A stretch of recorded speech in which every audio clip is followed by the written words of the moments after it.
তো গাইস আমরা কাল আমাদের বটলা আইডিতে চলে আসলাম। তো এখন আমরা খেলবো একটা ম্যাচ। গাইস দেখো আমাদের সাথে বট পরিচিত, দেখো একে আমি কিভাবে ওয়ান টেপ দিই।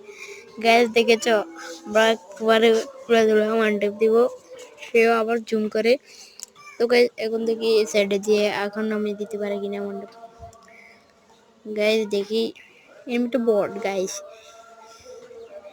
আরে ওয়ান টেপ ইস গাইস একটু জন্য লাগলো না, এবার ওয়ান টেপ।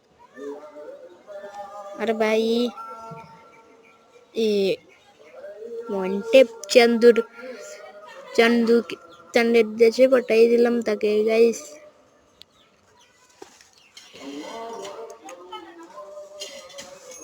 এখন আমরা নিয়ে নিলাম ওয়াই, তারপর ডাগনো। তো গাইস এখন দেখছি আমার, এখন দেখো গাইস একে কিভাবে ওয়ানটেপ বলে দিই। তোমরা যদি এরকম ওয়ানটেপ দিতে চাও তাহলে আমরা